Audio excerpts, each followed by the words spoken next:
Hey, what's going on, everybody? I'm back. I know it's been a minute, but I needed to take a little break. And today I had my good friend Xezene back on. And we talked about the new Jedi Order series. Every time I talk to him, it's always so insightful. He's got so much knowledge, and he puts a lot of work and effort into bringing lost material around the new Jedi Order series, amongst other things, to light for us. We talk about the book series, the project, documentary he's working on, which we get some updates about that, which I'm excited for, and some of the new infographics he's created. I hope you guys enjoy this because I really did. And without further ado, Xezene. All right.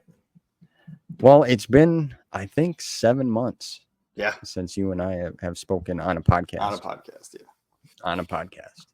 It's been a hot minute for myself doing a podcast.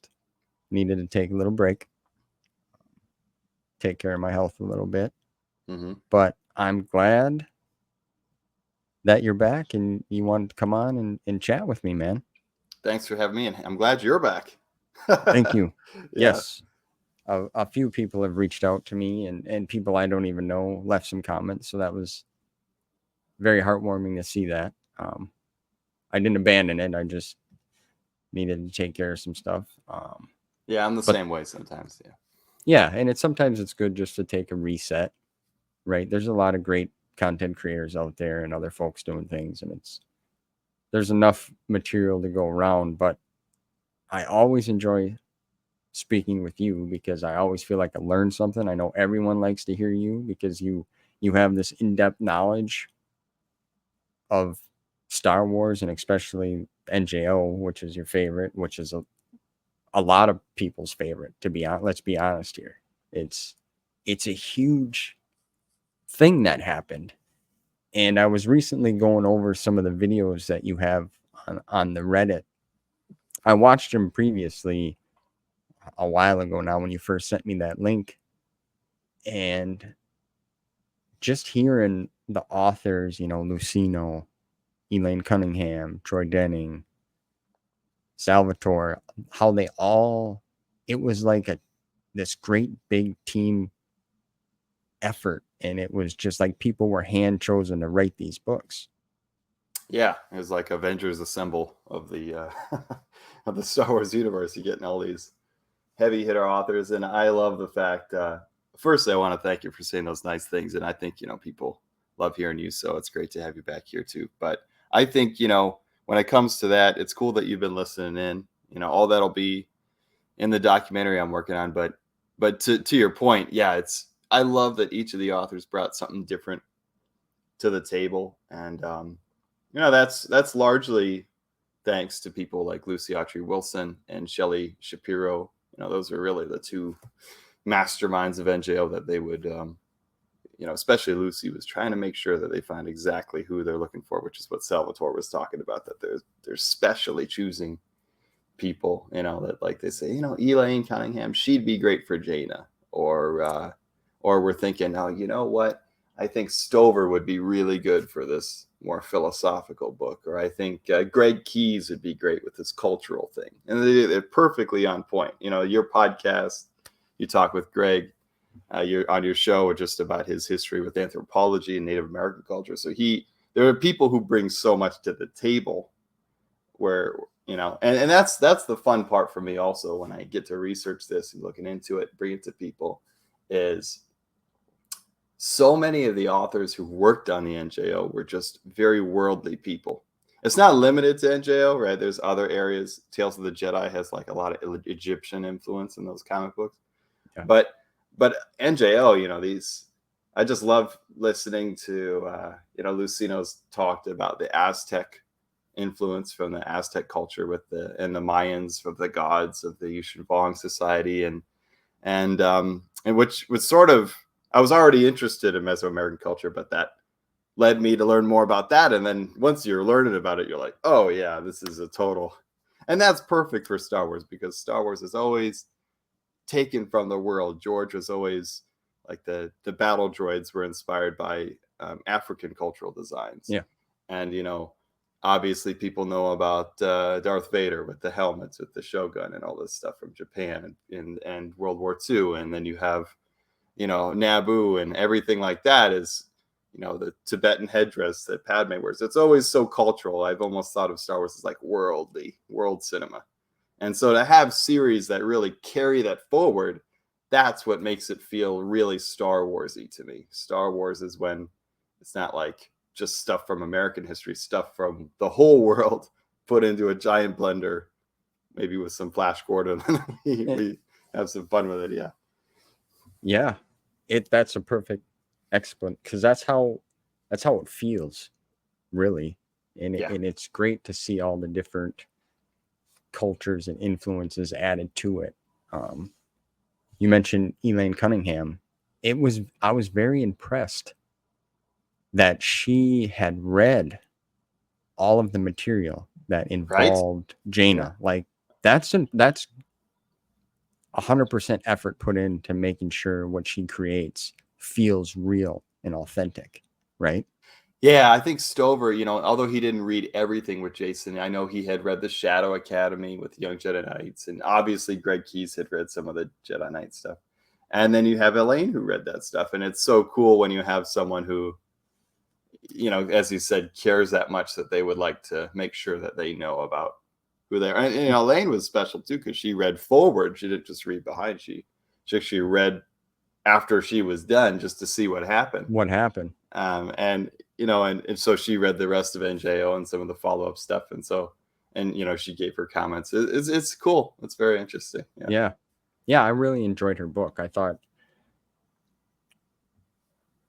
Dark Journey at first, because when we left off, when we last had spoke Star by Star, which that was a great conversation that we had, a phenomenal book. It picks up with because at the end of that book, Jaina was already struggling with the loss of Anakin. And in my opinion, she did a great job capturing that emotional distress of what she was going through. Even with Jag Fell, I know she had mentioned that Jag was a little tough for her because there really wasn't a whole lot. He was kind of like this, I don't want to say like a rogue type character, but I think the outcome of that novel was great with how she started to come back. Like she started to gather herself again, snap out of it. Yeah. I think Troy said that too. He's, Denning has talked about how for him, Denning kind of jokes that whenever people ask him, who are you wanting to kill that you didn't kill? And he's always, first reaction is Kip. He's just, Denning's like, I would have been happy to take out Kip at any time, anywhere. Just name the place. But, he says that once Elaine had written Dark Journey, that changed how he saw Kip, that kind of brought another dimension to that character. And that's really true. I think Elaine's good at characterization, like so many authors in NJO. Same thing with Kathy Tyers. And I think that, it's true what you're saying. I think Jaina's journey, it's aptly titled Dark Journey. And I always felt that she was the edgier of the siblings. She was probably more likely to go to the dark side because she's that kind of person. You've read Traitor, Oh yeah. It's funny that Stover only wrote Jaina for a page, less than a page really. But what he wrote about Jaina captured her 100%, which is when she, Ganner, Rysode is remembering what Jaina had told him that, hey, by the way, if you give my mother any hope at all that Jacen is alive, I will personally kill you. Which is exactly where Jaina was at that time, but she's a very direct person, like we said in our other conversation. And, something interesting about that, I mean, if she gets through it, but something interesting about that is when Denning was finishing up Star by Star, that was a novel with so many things in it that Denning is like, he's finishing it up and he's touching base with Stover. So that scene in Star by Star where Vergere cries tears when Jacen is captured and she cries for him. Laying there. And she it's kind of a surprising moment, because if you don't know what's coming, because you're like, why would Vergere, she captured him, but now she's crying for it, because she says, I'm crying for what you're about to go through. Well, that is, I think, a result of, Denning talks about being in conversation with Stover up to the last second, and Stover changing his mind. I'm going to do this. No, I'm going to do this. And Denning's like, I got to know. It's going to be in the novel. Yeah. And so finally Stover lets him know, all right, I'm doing this with Vergere. She's cool. You write her this way. So that scene's other, but he's also coordinating with Elaine, because she's doing Dark Journey. And so, Elaine messages him, and Elaine's like, hey, I think we should start the novel like right after Star by Star. And so they had to actually really just like bringing it right to a head, so that it literally just picks up, which I thought was really cool. I mean, it just carries right on. It does. At first, I was like, when Jacen got captured, right? I was hoping the next book would really touch on that. Mhm. So I didn't realize it was going to go in that direction, to see Jaina's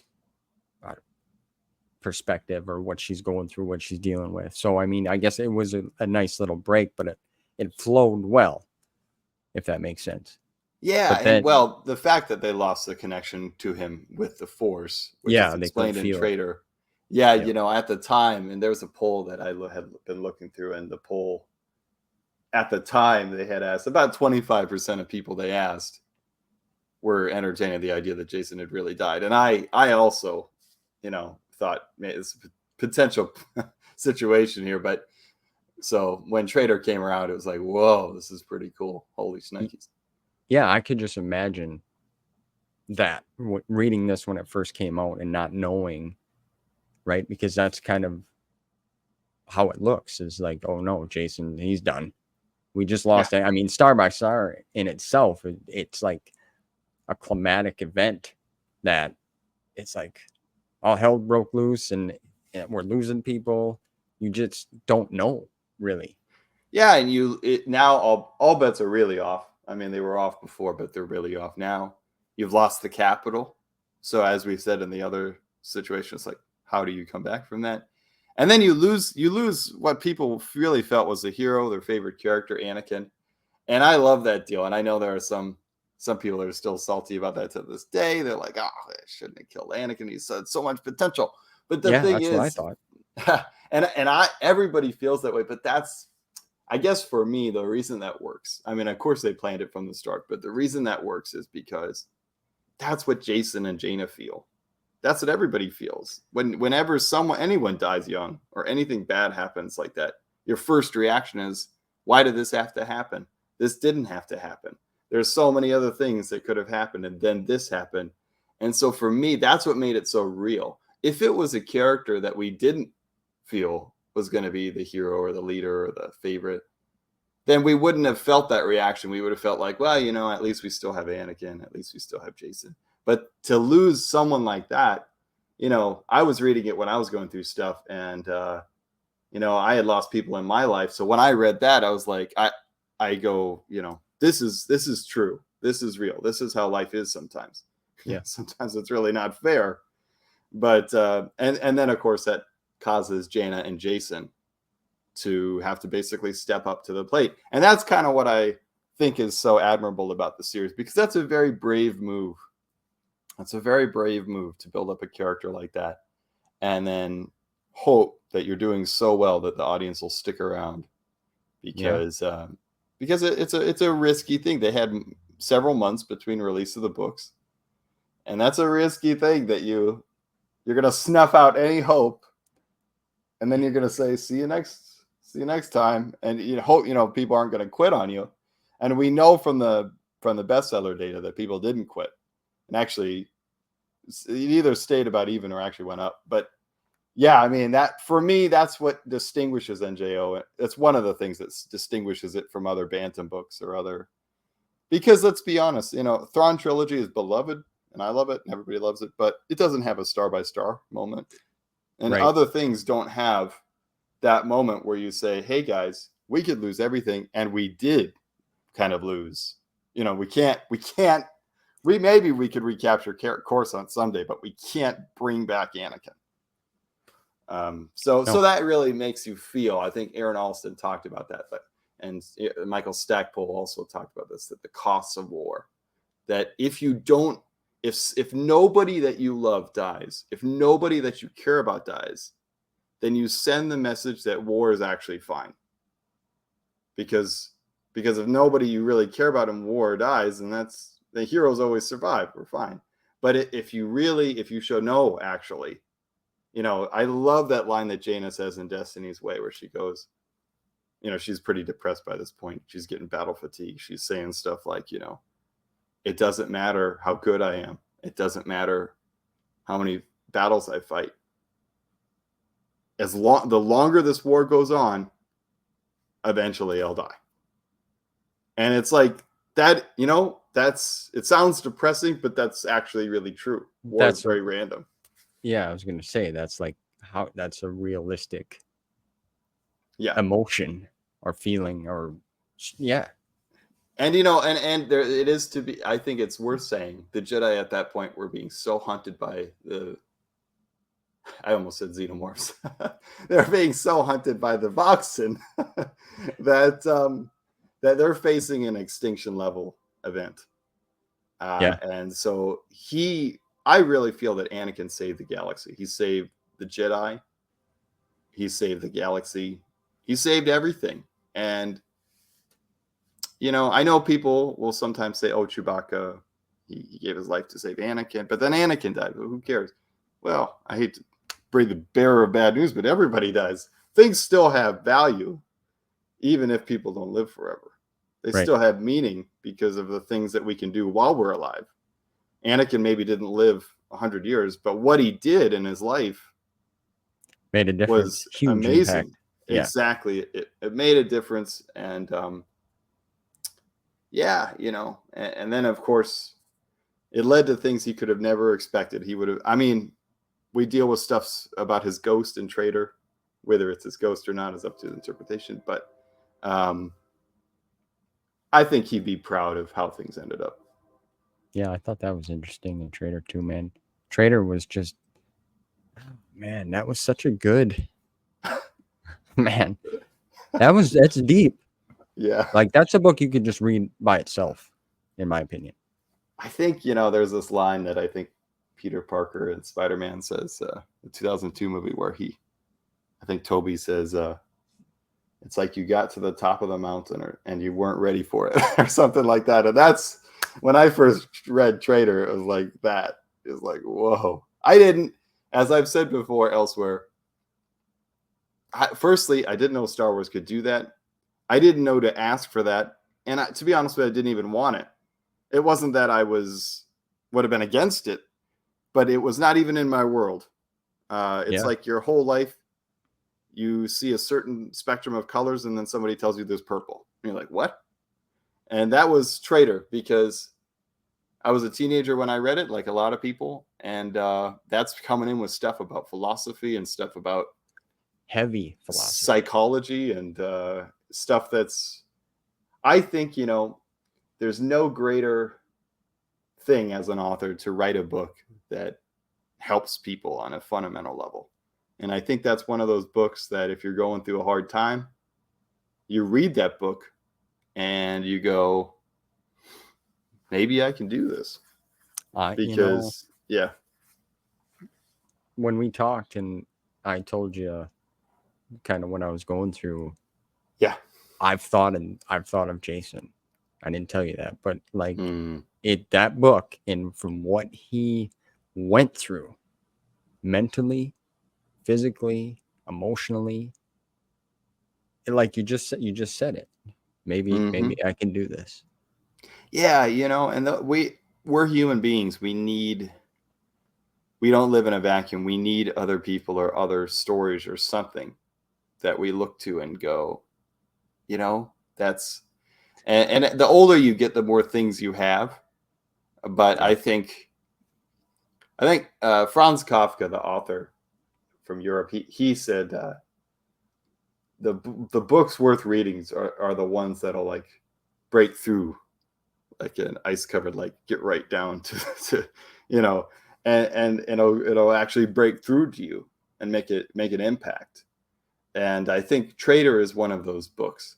Of course, the tricky thing with recommending Traitor is that there's a long list. It's the 13th book.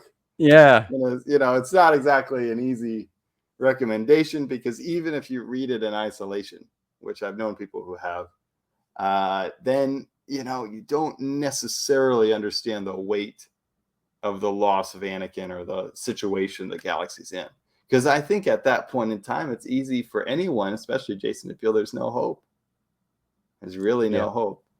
But I'll tell you, I might have mentioned this last time we spoke on here, but that butterfly story about the Shadow Moth, I think I've read several books that have changed my life. Carl Sagan's Pale Blue Dot is one of them. I read, there are several books, Albert Camus' Myth of Sisyphus. There's several different books that I've read over the years. But that line, I can say that I think that changed my life. That reading that had it totally changed how I was looking, not only at my situation, but other situations. And sometimes you'll see someone, it's not just the idea, it's also the execution. The way that Stover is able to present it is so artistic. And what he does is like a Zen master, because what a Zen master does is they kind of provoke you in different ways to get you right to the edge. They don't push you over. They know that you've got to jump into the lake, but they kind of get you right to the edge. And then you go, oh, I could jump into the lake, and now you can swim. And that's what he does. He's kind of prodding, just like Vergere. Sometimes people don't trust Vergere because they're like, I don't get this. Why isn't she being straightforward? If she was straightforward, then Jacen might just believe her. But that's not what Vergere wants. Like any good teacher or Zen master, Vergere wants Jacen to find his own path and figure it out himself. Yep. So the most that she can do is give him little hints and provoke him in different ways. And this is how all the ancient masters have taught. And that's what inspired Traitor, is that I think Yoda pulls a lot of that in Empire Strikes Back. He's prodding Luke a little bit, and he acts like a fool at first to see how he's going to react, and then later on he puts on the stern master mask and sees how he'll react. He's trying to see like putting a little test out in front of you. It's the Karate Kid thing. Yeah, that's true, but that's the best way to put it, because they can get you there. Well, like you can lead a horse to water, right? But you can't. Yes. Get it to drink. Right. Yeah. Well, and I think it's I'm talking about Zen here, but if you go by another tradition, I think it's the old quote about maybe from the New Testament, which is like, this whole idea that, if you give a man a fish, he eats for a day, but if you teach him to fish, eats for a lifetime. Then he'll swim with the fishies. Yeah, he'll eat for a lifetime, I believe is how it ends. Yeah. But yeah. So, but I think that's the whole message, and that's what Vergere wants. And you can tell by the end of Traitor how super proud she is of him. I mean, she literally cries, and she tells him, you've gone beyond me. And, all this stuff where he talks about, I love this about Jacen. This is just, I liked the character before, but afterwards he became my favorite character because he's got this streak of just goodness in him. Yeah. It's like what Elaine said. He just has this deep empathy. And so there's this great moment at the end where, he's already met the universe with love and all this stuff. And he's gone through hell, come out a more empathic, more better person. And then, he's healing every person he can in the garden. And then you have this exchange between Vergere and Jacen, and Vergere's like, Jacen's like, we got to bring more people to see this. It's, it's up to us to share it. And then Vergere's like, yeah, it's not an easy path or something like that. And Jacen's like, I wish it wasn't so hard, but maybe there's an easier way. And that's the thing, is that he's still thinking at this point, maybe there's a way to teach this without quite so much pain involved.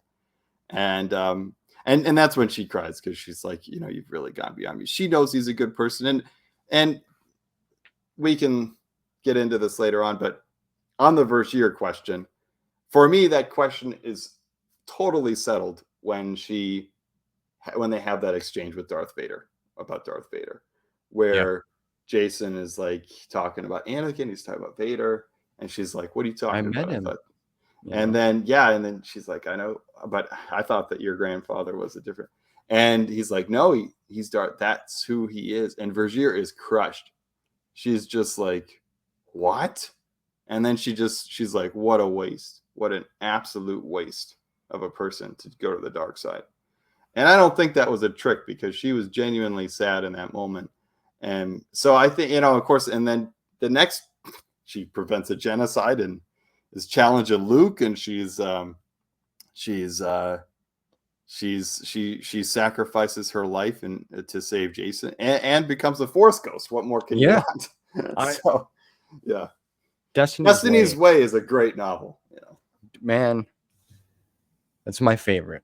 Yeah. It's my favorite. I love it. I when I spoke with Walter Jon Williams, he great guy. Yeah.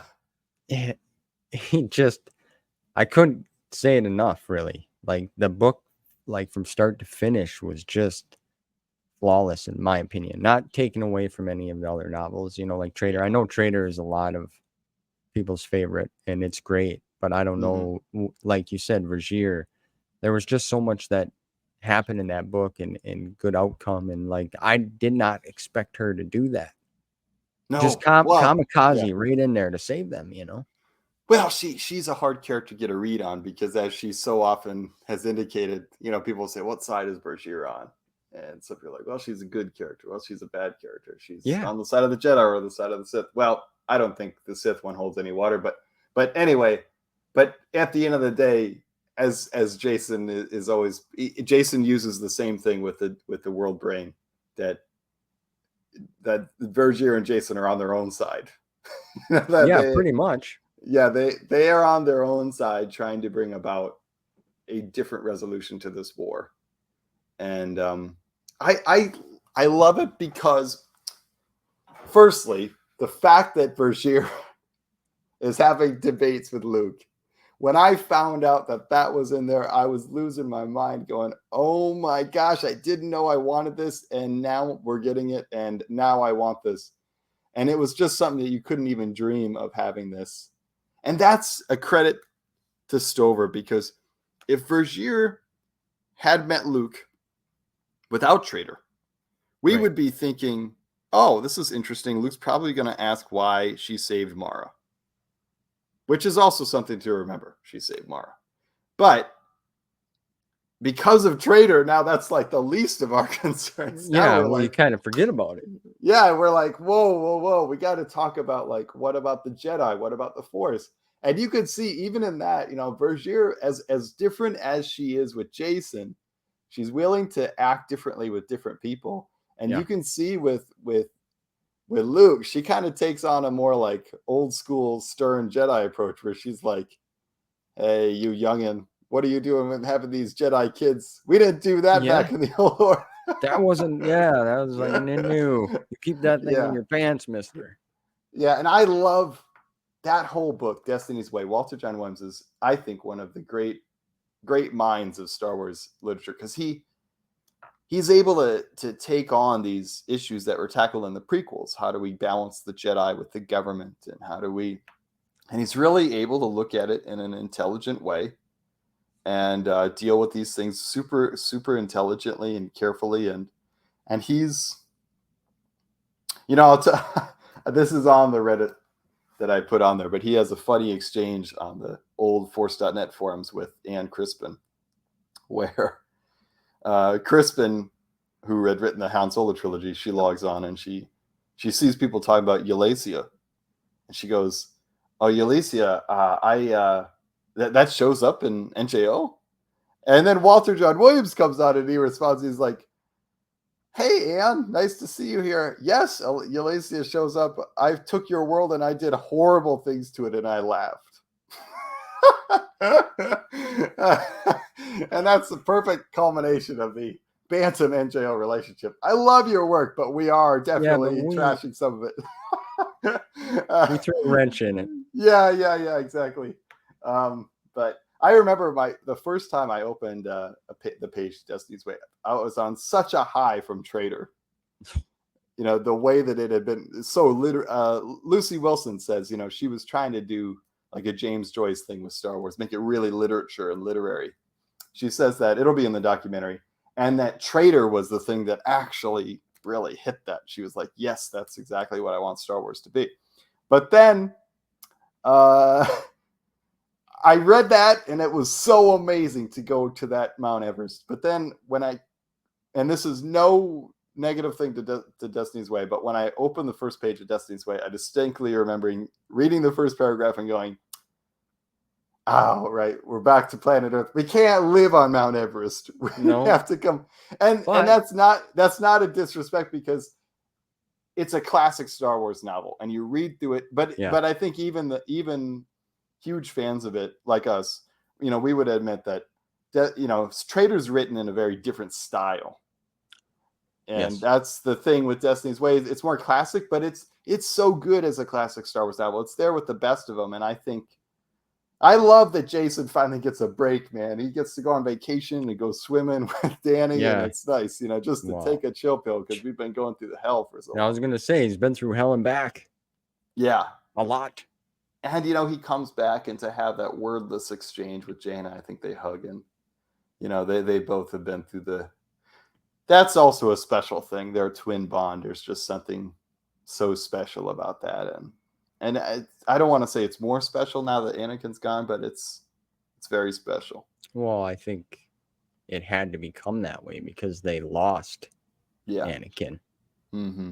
So it just made it more, the connection grow and then deepen. And they had kind of become a little different people in that time. Yeah. I don't know how long Jacen was with the Vong, but I don't know how long. And, you know, it's interesting. Destiny's Way plays with perception, because in Traitor, Vergere is there while Jacen is being tortured. And Jacen's first thought is that Vergere is torturing him. That's his first thought. But as time goes on, we realize that Vergere is not torturing him.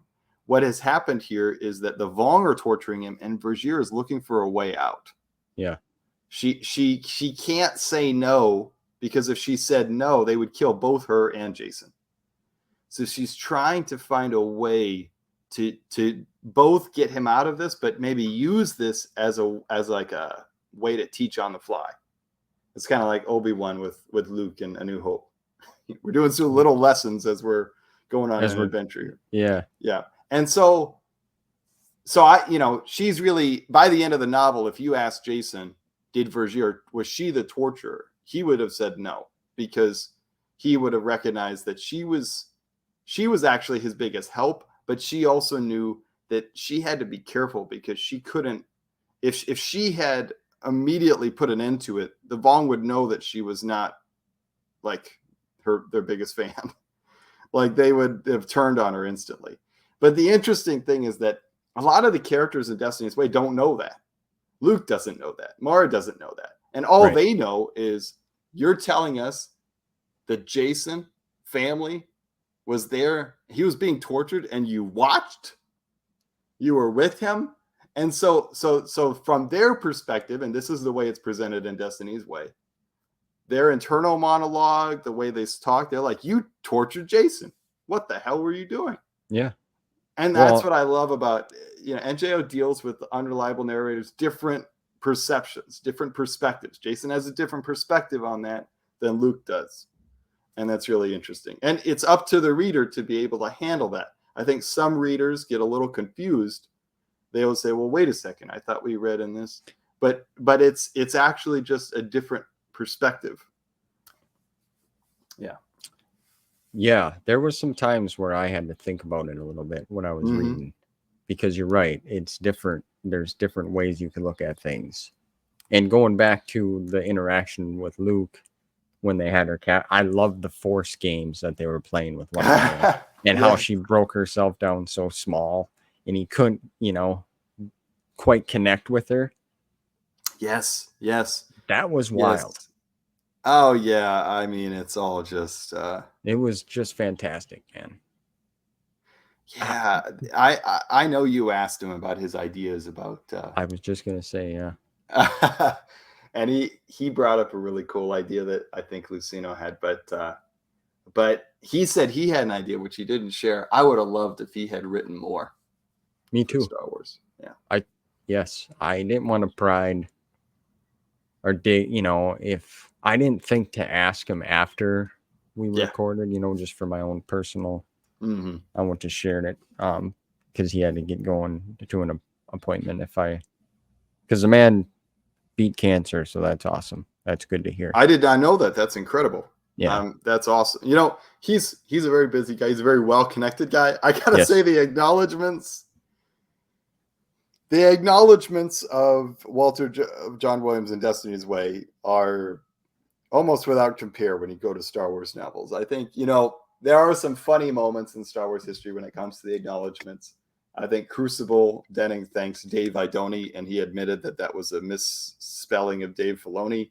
He was thanking him because they had worked together on Fate of the Jedi Crucible stuff, but it came in as Dave Idoni, so half the fan base doesn't know who that is. That's a new guy. Yeah, and then because that was due to Denning's handwriting just being all messy. But I gotta say, what takes the cake for me is the acknowledgments of Destiny's Way. He thanks, and I'm guessing because he thanks them that he talked to them about the novel or they read a proof of it or something. He thanks George R.R. Martin. Yeah. He thanks I forget her name, but one of the writers from the Melinda Snodgrass, one of the writers from the Star Trek Next Generation. Very good writer, I should say. Another person he thanks, I think, was doing The Expanse. Yeah, so like these are huge names, and this guy's just like, oh yeah, I'm friends with them. I had him take a look at it. It's kind of like it's like with Lucas. Lucas is in Cannes Film Festival, I think, between the time we talked, and he was in Europe giving these interviews, and I watched his presentation, and he's talking about, well, yeah, and I was helping Steven with this, and Steven was giving, and they're like, Steve, and then the guy goes, Spielberg. He's like, yeah, Steve Spielberg. And then everybody is laughing because it's like, oh yeah, Steve Spielberg. That's Steve.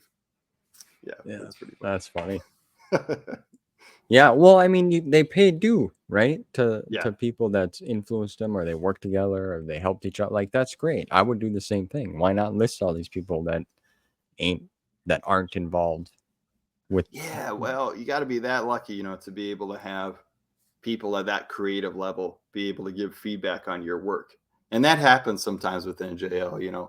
Kathy Tyers was she sent proofs of her book Balance Point to Timothy Zahn, and Tim was able to give positive feedback on her characterization of Mara, and you love to see that. I don't know if we talked about Tim with NJO, but it's cool.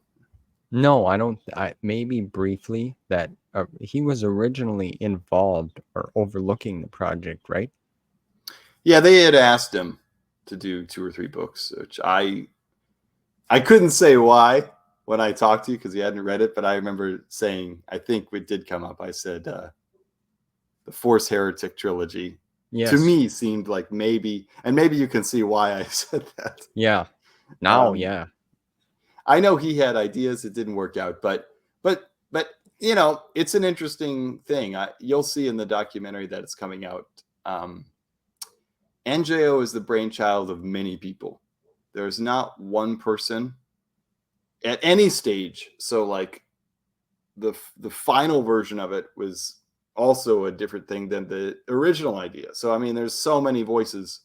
But some of the earliest voices are those Bantam guys. Stackpole and Zahn have a lot of input in terms of their early ideas. They had this thing, Project Montana, which we talked about, the early ideas of the Vong. And then even names you wouldn't expect. I won't say who, because maybe I'll leave this for the documentary to reveal, but a big big name EU author, was actually the original suggester of the NJO. And it was a surprise to me as much as anyone else. Yeah. Okay. Well, I know. Well, first, let me back up a minute here. I have a couple thoughts. Do you know, was there any plans for like a novel of Vergere and kind of like how she got hooked up with the Vong, besides just what we learn a little bit throughout the books? Like a perspective in her, like a story about her doing that. That's an interesting question. I don't think so. I think Okay. Walter Jon has been asked a couple times, and maybe even Luceno been asked about that. And I think they've always just said no. I think they were happy to leave it a mystery. Okay. I do know that Zahn wanted to write, not Vergere, although he did refer to her in Up on Flight, but I know Zahn wanted to write Chiss and Vong stuff. Mm. You know, he would wanted to. He had proposals, and even after the series was done, he wanted to go back and do a prequel about not Up on Flight, but something where we're actually showing their interaction. Yeah. Okay. But that didn't pan out. Yeah. And then also my other train of thought there, when we were talking about who was getting involved, like Luceno was brought on to like he didn't even write for them yet, but his name was brought up and was involved in the beginning, like he was going to be an overseer, Yes, or some sort, which is interesting. Big man, and Big Daddy. Yes, and as we have seen with pictures and stuff from Celebration, he has the biceps to prove it. He does. No, but he was brought in as an overseer, and then to just coordinate. He was a continuity guy, helped set up the map, and then they wanted him to write, and then they wanted him to write more, and then pretty soon he's putting the capper on the thing with Unifying Force, and then he's being promoted to go work with George with Matthew Stover, and so it's been a wild ride for Luceno. I think it's one of the greatest examples of almost meritocracy in Star Wars history, where someone, just based on their talents alone, everybody just looks at him and is like, all right. I mean, it's the same thing with Revenge of the Sith being given to Stover. So, yeah. I think what happened is these were the two. Now, I don't think there were just two. In fact, I'd probably say Greg Keyes and Walter Jon Williams, you know, they also came out of that with NJO, that they could have. Those are big talents that could have done other things, but they're both very busy men working on other franchises. Yeah. And, you know, Denning also went on, but I think Stover and Luceno, those are the guys, they would look at those guys and the work they did and just say, okay. Not to say NJO is not the big leagues. It very much is, but you're going to go work with George. Revenge of the Sith. Well, it was a good choice. I mean, and I think is one of the main reasons why there was a new creative team that came in to follow up after Dark Nest and do Legacy of the Force, because Luceno and Stover, they were pretty busy with George. You know, they were off in the prequel time. Yeah. So they're not, I mean, Luceno was invited to a meeting or two, but they're not really involved at that level anymore because they're off working with George. Well, that's kind of what I wondered, because I'm currently reading the Legacy of the Force series. Like, I read the Dark Nest now. Interesting. It was interesting. And now I'm reading Legacy, and I know Denning's involved, and Aaron Alston and Karen Travis. Yep. But no, where the heck was I going with that now? Okay, yeah, that's what I was going to say. We know that Walter Jon Williams had ideas for after NJO, but he didn't tell us, which is fine. Yeah. I would have loved to know that. And then Luceno was brought in. He wrote his first writings in Star Wars were the Agents of Chaos series. And then he hit with the Unifying Force, which we'll get to. But Greg Keyes, I was just wondering if scheduling obviously had to be the issue here, why some of these authors didn't continue on or be a part of what happened after, because Stover and Luceno went to the prequel era to start start doing stuff there. Mm-hmm. That's just kind of my train of thought going through this, because the Dark Nest trilogy wasn't bad. Like, I didn't mind the bug thing, but it just felt different and off. Yeah, 2003 was a real transition time for Lucasfilm with the publishing, because NJO is being wrapped up. You probably know this, but for some people who don't, these novels are often written so far in advance. I mean, like, to put it in perspective, Denning is being hired to start work on Star by Star before Vector Prime is released. Yeah. Right. So I mean, yeah, that's that's the world we're living in. Yeah. So Luceno's working on Unifying Force in 2001 for sure. And so NJO is coming to its end in 2003. I mean, you've already got the final manuscripts are going through, and so it's just a matter of publishing schedule and editorial decisions that everything's spaced out the way it is, but functionally the series is over. And so, the start of the year, like we've talked about elsewhere, they don't have plans to go beyond NJO. They're entertaining ideas, obviously Walter Don had some ideas, Luceno had ideas, people had ideas, but they weren't sure what to do. And they didn't want to commit, I don't think, to anything big. Lucy Wilson was kind of wrapping up her time. Also, she was going to switch. So then, at that point, and then Luceno and Stover are going off to work with George in 2003. So at that time, I think they looked at it. A lot of the polling data from the early 2000s shows that Star by Star was a fan favorite of a majority of fans. So I think that at that time, they just looked at what Troy had done and his popularity and said, okay, you've done Tatooine Ghost now. Would you like to do 3 more? And we'll just set it after. And they didn't even tell him what to do. They just said, you can do pretty much anything you want to, just include a couple Jedi. So I think at that point, they really didn't have an idea. But by the time that the next year rolls around, 2004, that's when they're starting to nail down the plans for Legacy of the Force. And I think at that time that Lucy was gone and Luceno was there, but the way Luceno describes the meeting, they had already decided on a story before he was even there. So he was kind of there to just, I don't know, continuity. And so, Stover's not involved. Stover said he didn't want to be involved once he heard what they were doing because he didn't take to it. I know it surprised Luceno. It surprised Shelley Shapiro. But I think there was a feeling of Sue Rustoni and Shelley Shapiro that they wanted to have a smaller roster of authors. They didn't want to have so many authors as NJO. They wanted to. So once they found their 3, Travis was a rising star. Alston was a fan favorite. And then you had Denning, who had just kind of was the new kid on the block. Then there was a feeling then at that point that, okay, you know what? We'll just stick to these 3. And I don't think there was an effort. I mean, I know Elaine was going to write Blood Oath after, but there was not really an effort to really go searching. And I think, like you said, Greg and Walter Jon Williams were so busy working on other things that it wasn't working. And also, it might not have been to their interest. I mean, Zahn was available and he was suggesting ideas, but they weren't wanting to do what he was suggesting. So he wanted to do certain things with the Bong and certain things with Mara and Luke, but they just, they just decided on a direction. And that's the biggest thing. I didn't take to Dark Nest or Legacy of the Force really at all, but some people do. And I think the biggest thing is not to say to people, this is good or this is bad. The biggest thing is for people to understand these as separate creative projects.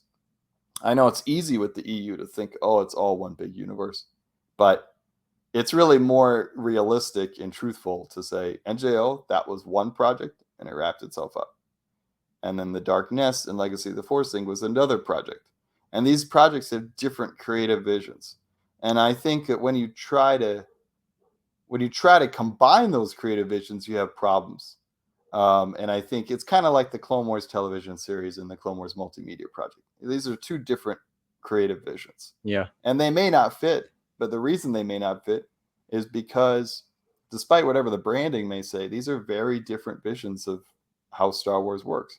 You know, that's my take on it. Yeah. Yeah. And I can see that now reading through it, like going back to, well, first the Final Prophecy by Greg Keyes was great, kind of with Tahiri and that whole program. And if you remember, he wasn't even like scheduled to write that one. Right. That was something I learned from. That was something I learned from your show. I didn't know that. Yeah, that blew my mind too. That was so interesting. I think in one of the previous things I had speculated that one of the things Greg had talked about was, there was a book they couldn't get through test readership. And I was trying to figure out what it was. I think it was that one. And he was brought on right afterwards. We skipped over, but the Force Heretic, you know, when I first read it, it drove me crazy that there were no chapters. But yes, with that said, it's so good in terms of showing. Well, there's great stuff with Jaina and Tahiri, but it's so great with showing stuff. Like, I mean, Zonima Sekot, you're like, whoa, this is Rogue Planet. But you read it, and I love that scene. I mean, Paleon gets this scene, but I love the scene where Luke and Jacen are in conversation with Sekot. And, you know, Sekot offers and is like, well, what do you want me to do? I could come into this war. And Luke thinks about it. And Luke's like, yeah, you know what? Let's just get this thing over with. And how Luke is he's the veteran of the original trilogy. He fought in that war. He's a Jedi, but he's also a rebel. And so he's like, you know what? We got to do what we got to do. Whereas Jacen, and this is so interesting, Jacen was always idealistic, but it didn't have that backbone. But now he had that backbone and he had that insight and he still had the idealism. But without the arrogance. And so now you have Jacen coming in and Jason's like, no. And they're looking at Jason like, what? You think that there's some other magical way we're going to solve this? And the cool thing about that is, although Sekot volunteers anyway, and she joins anyway, Jacen ends up kind of being the right one because he does find there is another path. There's all the stuff with the shamed ones. We haven't talked about that, but they have completely, you know, after Ganner's last stand, they have just completely gone. And that's a socio-political, you know, that's the most class conscious Star Wars has ever been. Like, that whole scene was wild. Yeah. With Ganner. Oh, wow. What a legendary, one of the greatest scenes in all of Star Wars history. Yeah. And they're looking up at him too, and they know what's going to happen to him. And I just love that feeling of resolve. It's exactly like Vergere was trying to emphasize to Jacen, that pain is the taskmaster of life. But what happens if you're the person that turns around and faces it and you don't let that control you? Then you can do anything. And that's the thing with Ganner is once he decides to choose an act and make his mind up, there's nothing they can do to him. Right. Even if they kill him, it's not going to change what he's doing. And that's just that feeling of resolve, which is everything Jacen needed. And for Ganner to complete his arc, because actually Stover has said he didn't really take to Ganner as a character. He thought he was kind of entitled, but he looked at that character and he thought, what if I did what I can do with this guy? And look at what he became. He became like a fan favorite. Yeah. Well, that was like between Anakin, what Anakin did, the Voxen Queen, the whole situation and everything there. And then Ganner, like, them are two epic scenes. And then going back to Luke and Jacen's interaction, like, the Force Heretic, we didn't talk. That drove me crazy too, but it was nice that there was breakpoints. Yeah. So I kind of did the breakpoints as chapters. But you know, there's a funny. I'll let you finish, but there's a funny interview. It'll be in the documentary with the Sean and Shane. These interviewers, they say, "Why on earth did you put the chapters in there? Why? What the heck?" And the authors go, I think it was Sean. He goes, "Well, we didn't want the readers to stop." Okay, well, listen, if you don't want the readers to stop, look at what Traitor did. No, I'm kidding. But yeah, I mean, well, I mean, but yeah. I didn't mind, and yeah, and you mentioned Pelion, like he really came to light too in that one. Like he started to shine, on a different way. I just felt they were it was just a little bit long, maybe, is the only gripe I have with it. Yeah, and one wonders, I like those books, but one wonders if that had been intended for Zahn, which I don't know. But if it had been, that's an interesting food for thought, how that would have been. Yeah. We need to talk about the doc too. We need to talk about that. But let's finish with Unifying Force. Unifying Force. Whew. Yeah. That was a great book. First, I will say it seemed like Luke really started to come to life, like the way we kind of wanted Luke to be towards the end of the books. It's, I think of Unifying Force as now personally, I always liked Final Prophecy better, but Unifying Force is such a perfect end for the series, and depending on who you ask, maybe for the whole saga. But Unifying Force, I think of it almost like a gymnast. Have you ever watched these Olympic things with these gymnastics? Yeah. And it's like you've done the craziest, or like Tony Hawk trying to pull a 900 or something. That's going to date me, but you're doing all this crazy stuff in the air, and you're doing all these twirls and flips, and everybody's, you don't have time to think, but if you can imagine this in slow motion, everybody thinking to themselves, there is no way they are going to stick the landing on that one, because that is such a crazy. They've spiraled out of control, and they've done backflips, and they've done flips, and their eyes aren't even open. And to see that book stick the landing, you're like, no way. There's no way that Luceno is going to tie up all these loose ends at once. It's just not possible. And he did it, man.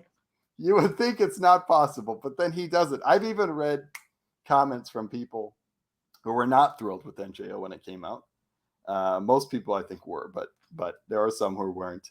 And the people who stuck with it, it's amazing to read these comments. Even people who didn't care for the series but kept reading anyway, they said, Unifying Force, wow, what a book. Like for them, it worked. And it kind of retroactively, I think Stackpole jokingly called it like, Stackpole never read it, but from the reception, Stackpole joked that, it's like NJO's giant Band-Aid. But no, I mean, it was sticking that landing. And I got to be totally fair with you.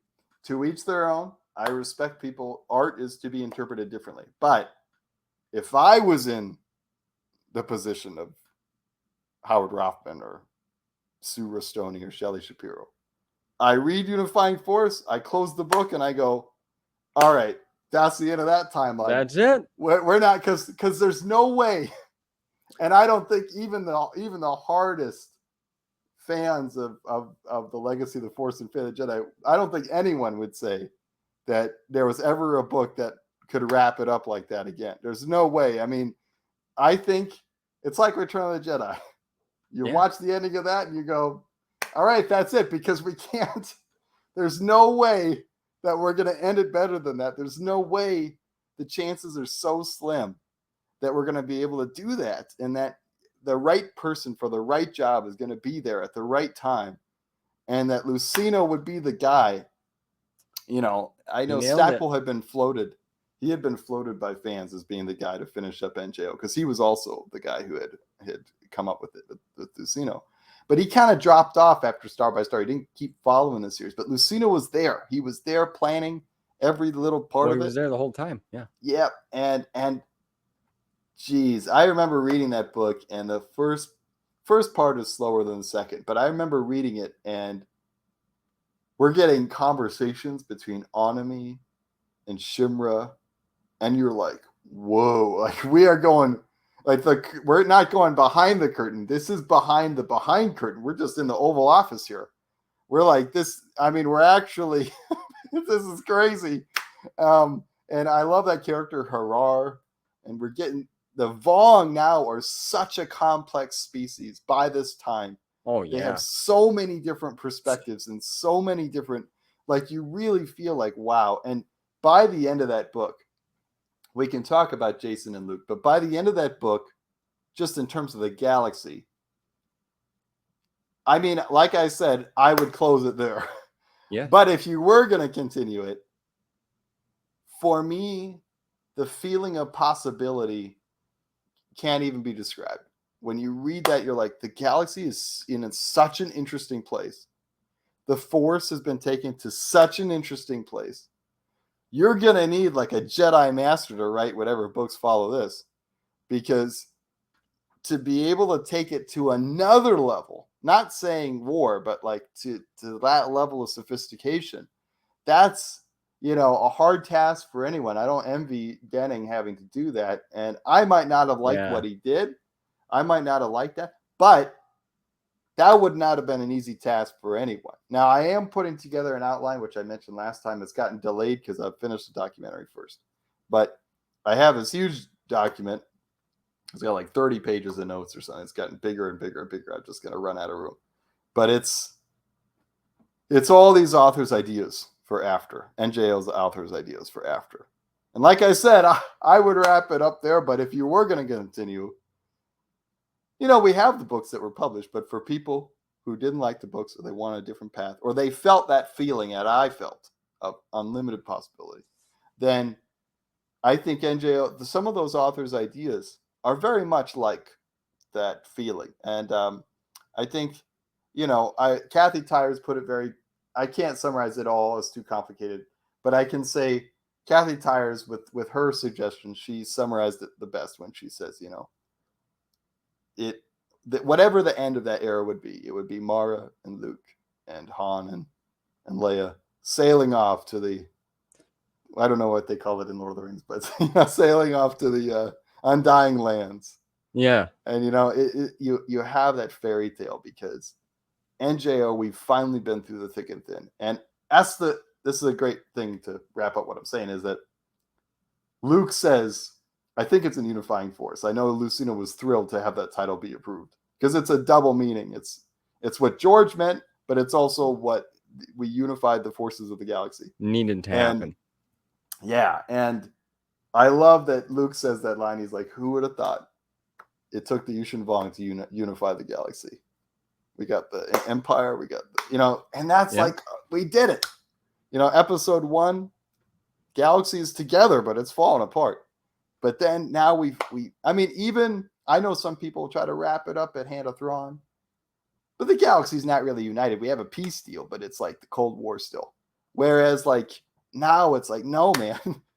The Imperial Remnant fought side by side with the Galactic Alliance. Yeah. It's amazing. Everyone worked together.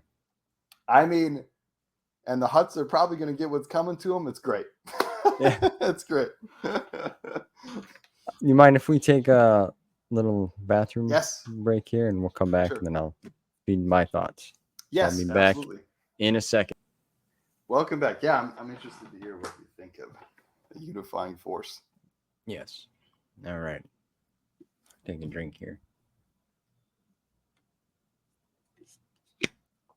Trying to do some different things here for my health. So trying some protein stuff that's more different. Yeah, organic kind of.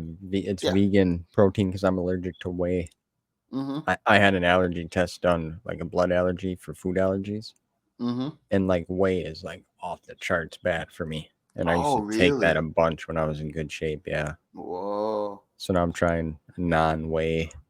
But anyway, so the Unifying Force. What you said, yes, I went into the mindset like from knowing at one point that this was it.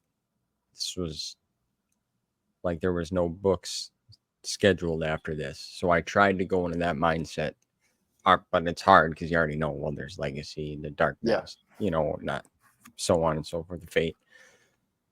But I thought I had no idea about Omni. Like, I did not see that coming. Like, here, it's the court jester, basically.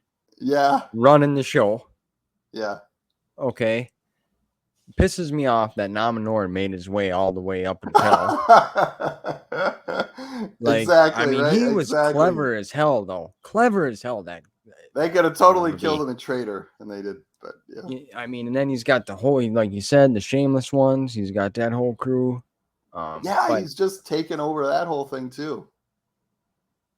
But George chimed in on that Onimi thing, by the way. You're talking about George. really, Yeah. I mean, that's just goes to show how cool this all was. That you had George looking this over, and Luceno's never talked that much about it, but he's talked about how George had a couple comments about Onimi, and I think he took some exception to the way they were describing him. But that just to know that because of that huge twist, to know that George is actually having input on Onimi, you're like, whoa. I mean, we didn't talk about that when we talked about Destiny's Way, but yeah, George, they asked Walter John, you probably listened to that.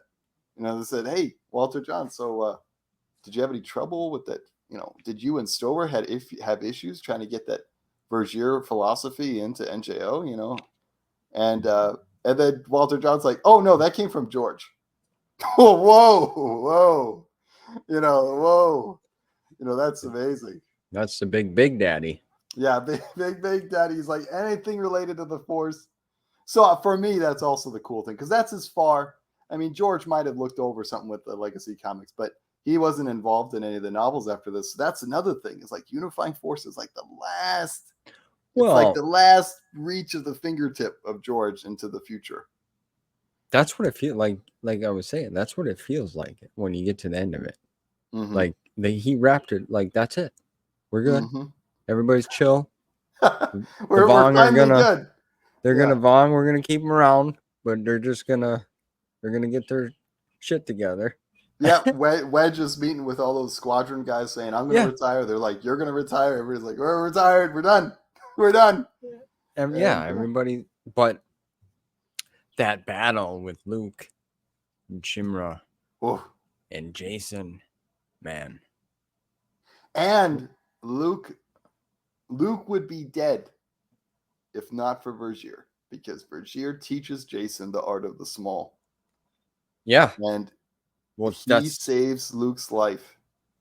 Now it says in there that Luke would be hampered for life.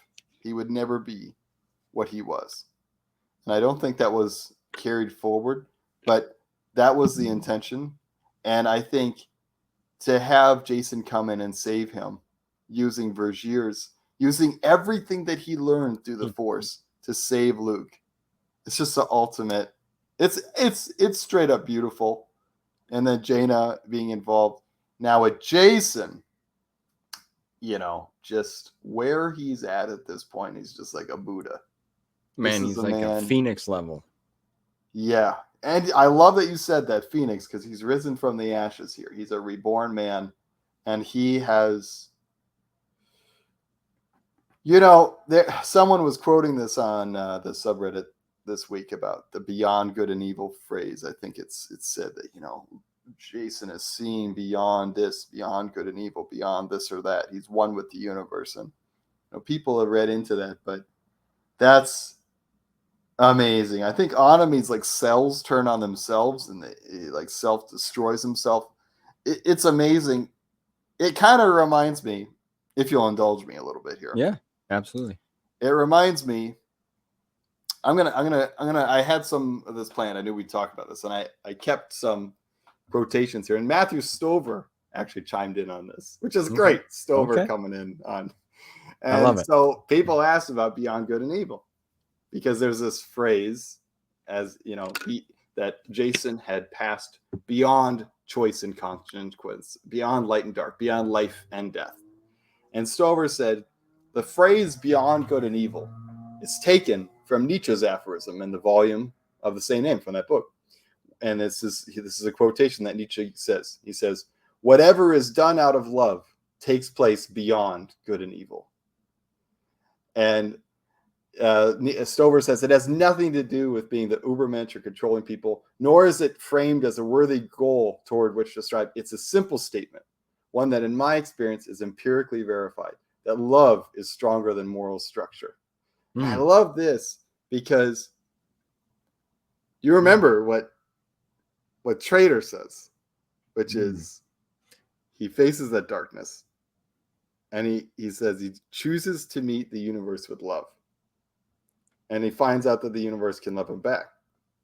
And Jacen's, as Elaine says, his attribute is empathy, profound empathy, to see the connections. In Force Heretic, he's always doing that. And then we finally get to Unifying Force. And, you know, there are just two great poems. One is from Rumi, famous Sufi poet. He said, out beyond ideas of wrongdoing and right doing, there's a field. I'll meet you there. When the soul lies down in that grass, the world is too full to talk about. Ideas, language, even the phrase each other doesn't make any sense.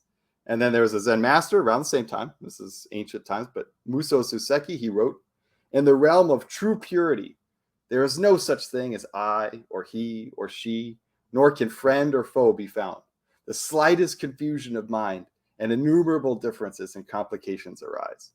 And the reason I bring these in here, they're describing enlightenment. That's what they're talking about. They're talking about that feeling of connection with the universe. You don't feel so separate. You feel connected. And I think it's been said by others, what is the definition of love? The definition of love is seeing yourself in the other and loving that and feeling the connections, that you're not alone. You're connected to something larger than yourself. And that's Jacen. Jacen has become the wave on the ocean in Unifying Force. He is the wave. He knows that it's not him, that he is also part of something infinitely larger than him, which in Star Wars we call the Force. In our universe, we probably call it either the universe or the unconscious or God or whatever is your thing. Your thing, but, right. But in Star Wars, the name for that is the Force. And so Jacen becomes that vessel. He is like, as Bruce Lee has said, which I think you brought in, Bruce Lee has talked about Wu Wei. It's this idea in Taoism of doing, non-doing. Yep. There's doing, and then there's non-doing. But what if you do non-doing? So how do you do non-doing? Doing, non-doing, Wu Wei, is like the action of inaction. You're acting, but it's not you.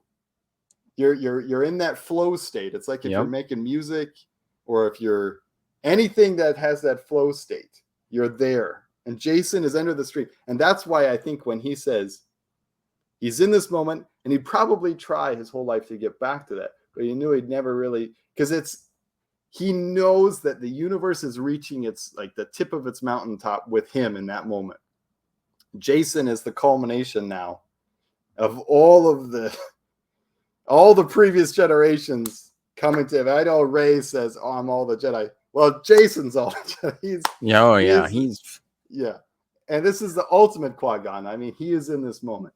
And so now, in terms of Jacen, do I see any power seeking in that? Do I see any shades of darkness? Not really, because by the end of that novel, Jacen is saying, Jaina asks him, what do you want to do after this? And Jacen's like, I don't want to teach. I don't want to control anything. I don't feel like I know anything at all. I want to be a vessel. I want to learn. Yeah, he just wants to. Yep.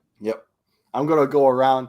And to me, if you'll indulge me, this is kind of the definition of the bodhisattva in Buddhism. This idea of the Buddha who doesn't sit on the mountaintop. They return to the world.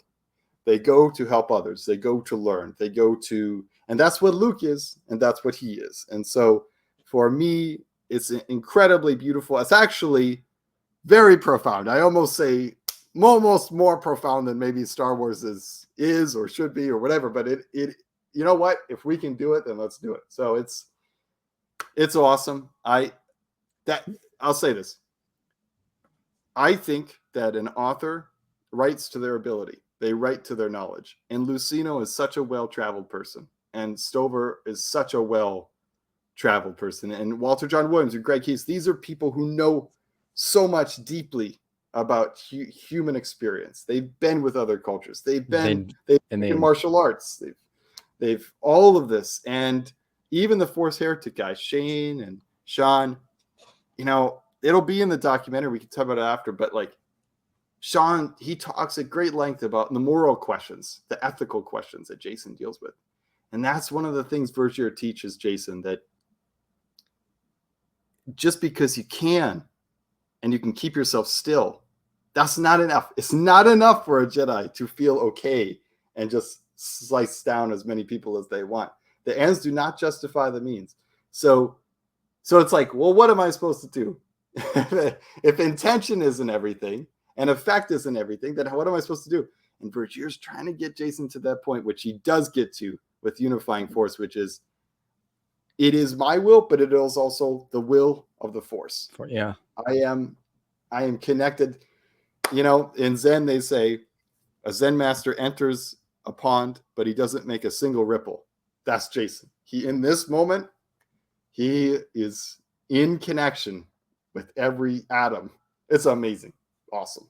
And yeah, I was blown away by that. Like, yeah, I think you hit it on the head. Like, bringing all these, they're worldly people.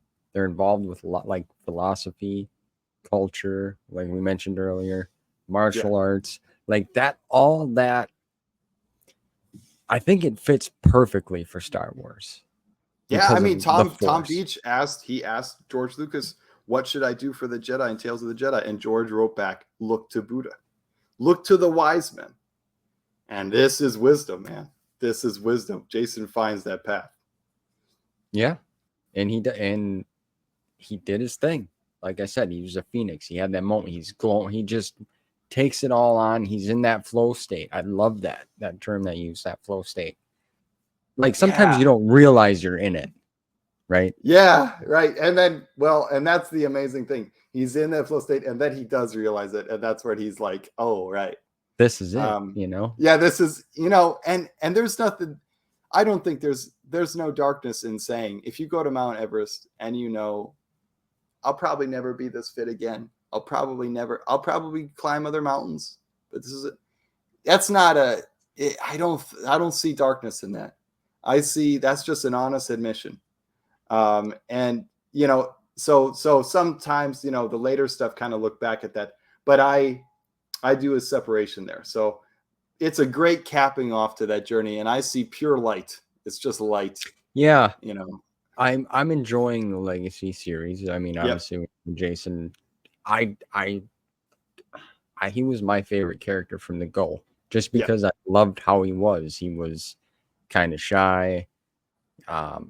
He questioned everything, you know, the Force. Is this what we're supposed to do? Is this right? Like, what's going on here? Type of, you know, and he wanted to learn. So to see my favorite character, I don't know how he's getting there now. I'm on Sacrifice. That's the book that I'm on now. Right. And it's just, it's kind of odd to have, like, I'm glad, let's say after the 19 books, 20, 21 books, if you read some of the other material, it's like, okay. To skip back to like the Sith a little bit is cool. Yeah. But like to see it happening to Jacen is kind of like, what the WTF? Yeah. It was controversial at the time too. It's not like a recent thing. I went back and it's interesting to see how people reacted to that initially. I think, you know, it's something where I think when people ask, well, what should I do? Should I read on? Should I not? I usually just say, well, you know what? After Unifying Force, you're probably going to feel like taking a break anyway, which is how I felt. And everybody, it's true. Yeah. So you feel, you know, you're happy. I remember that was my feeling. I was like, this is amazing, but also thank goodness we're done, because this is so, it was also a very stressful series. You know, I was happy. I loved it, but it was also stressful. So, so, you know, I was at that point, I'm like, okay, you know what? Taking a break, going to read other stuff. I'll come back. And I'm sure when I come back, we'll, you know, it'll be kind of like the Bantam era again. We'll just chill. It was not chill. No. but I think, now I will say, and I've been as measured as I'd like to be, just trying, because I don't want to insult people that like the books. Everybody's entitled to their view. But I will say, I think there is a tonal difference, because NJO, there are bad things that happen, but our characters, by and large, they still have the same values of the Star Wars films, which is friendship, loyalty. They stand by each other. They support each other.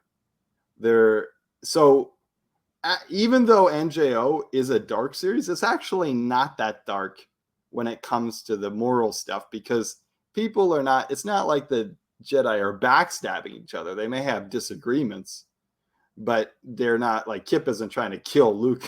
Right. That's not happening.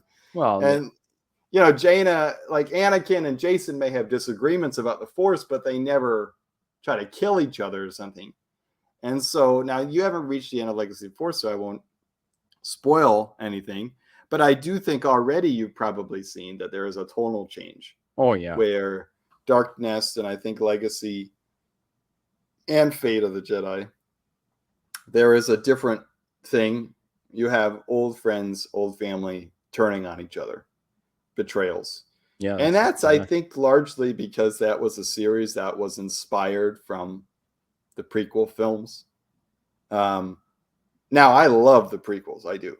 But I think they wanted, I know they wanted to do something like that because they've talked about it.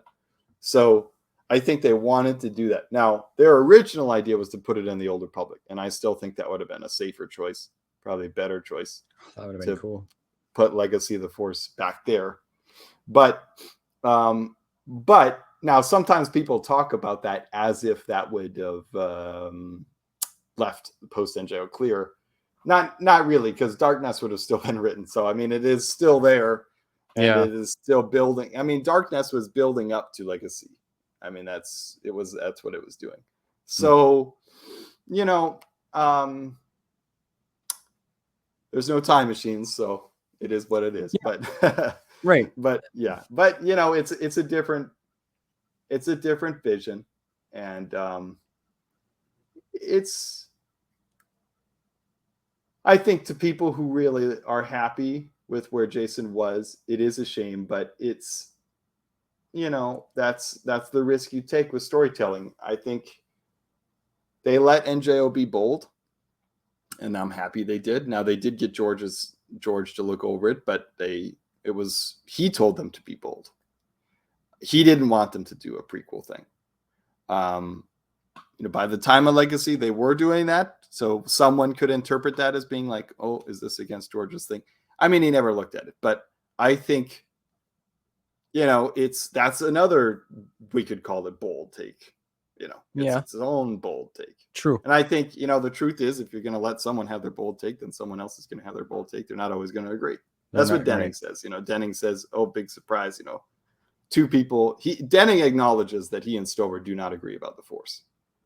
So, we're going to have disagreements. Okay, you know what? That's not surprising because it's not one man anymore. It's not just George making the decisions anymore. Now we have a whole bunch of people. Yeah. So it is what it is. I think with the way Unifying Force ends it, that's a satisfying ending. If that's what you want that to be. Where you stop. Yeah. Mm-hmm. Oh, yeah. I mean, it would be much more painful if there was not a Unifying Force and it just changed midstream. Yeah. Yeah, I wouldn't even want to see that. No. I mean, we saw that with the sequels. They didn't agree with the films. Like, each director had their own thing they were trying to do. But I will say, I think it's a tit for tat where they wanted Stover to do something for Traitor, but actually it had already been kind of done before that in Balance Point. So then he was like, oh no, what'd I do? And they're like, well, can he come up with something? And so Traitor is like Stover trying to figure out what to do with this. He needs Jacen to learn something, but the thing that they wanted him to learn is when Jacen saved Leia and Balance Point. So he's like, what do I do? And we're just fortunate that Stover is such a brilliant guy that he looks over at his copy of Tao Te Ching by Lao Tzu, and he's like, well, what if I did something like this, but made it kind of dark and messed up? Like, what if I had, because his first title for Traitor was Underworld, like Dante's, like go into hell, and then Inferno, which later got used. They all got used, but and so But that's a situation where when Stover came back with his idea, the NJO guys were like, whoa, we didn't necessarily ask for this, but this is actually better than we thought. So let's do it. And I think Lucy in particular was probably thrilled. She said Lucy said that that's her favorite Star Wars book, Traitor. I mean, it's just, you don't see it coming. You don't expect that. Like you said, you just. And it gave us Revenge of the Sith novel as well. I mean, there's a direct line to that. And George recognized that this was worthwhile. And I think, the point I'm making here is that when you get to Legacy, that's a situation where Denning, he shoots off his proposal, Dark Nest, Legacy. And to Sue Rostoni, I think that was she had the reaction. She's like, whoa, I like this. Let's do this. And there are some people who love Legacy of the Force. So, I mean, they're of similar mind. I'm not among them, but, I think when you have different creative people involved, different things are going to get them going and they're going to be excited. But those are both situations where the author came in with something that editorial wasn't expecting, and they caused huge changes in the Star Wars timeline. So, yeah. Well, when I get finished, I'll let you know. Yeah, it's interesting. But now doing the rundown, the documentary has been interesting because it's like getting all this together is like trying to. I won't use slang. Imagine. I won't use language, but he is the heaviest giant boulder. NJO is such a huge thing, but it'll get done. I'm working on it. Okay. Well, that's what I was gonna ask you. It's like, what do you got to tell us about that? Because we mentioned that was a project you were working on last time we chatted. So I can only imagine. Well, what, like you said, I use little cuss words from time to time, but that has just got to be a pain in the rear. It's exciting, but it is also like sometimes I take on these things with this project and another one, which I haven't announced, where it's exciting, but then you're like, what have I got myself into? You? But it's fun. I think that it's, this is, I think I said last time that it was probably in the ballpark of 3, 4, 5, 6 hours. I have no idea the length it's going to be. Definitely not 3. It's going to be on the longer end. But that may sound like, oh wow, he's just throwing everything in there. No, man. If I threw everything in, this would be a 40-hour documentary, and I'm not doing that. So, but really, because there's hours and hours and hours and hours of interviews. I mean, it might even be longer than 50. Oh, yeah, I can imagine. So I'm just trying to cut in stuff that is relevant, stuff that flows off each other. This from this interview, that from that interview. There is a responsibility. It's like any journalism thing where when I do the infographics, it's the same thing, which we can talk about. It's like, I don't have time. It's like if you have a documentary, any documentary you've ever watched, they've interviewed these guys they show. But they interview them for like an hour, and they only use like 3 minutes of them talking. Right. And so, as a person who does the editing, you have a responsibility, which is if I'm going to edit what they say, I have to make sure that if I edit it, I have to preserve the meaning of what they're saying, and I have to preserve the context of what they're saying. So you don't want to leave it too meaty, but you can't strip out too much. So you have to find that sweet spot with every interview where you say, okay. And I just recently this week, I finished up. I decided to add an intro portion to the documentary, which is like a bantam. It's like a 15-minute run through from 1977 all the way to actually technically 1976, starting with Splinter of the Mind's Eye, or not Splinter, but Star Wars with Foster. You run it all the way through to set the stage for and then we've got people coming in there from the heights of Lucasfilm, Howard and George and Shelley and these different people talking, Zahn and them, they're talking about that project, and then you're cutting between them. Now visually you think, wow, this is all audio, what is there to look at? That's been the other part of this. It took me a couple months, to be honest with you, to get an idea in my mind of how I wanted visually this to look.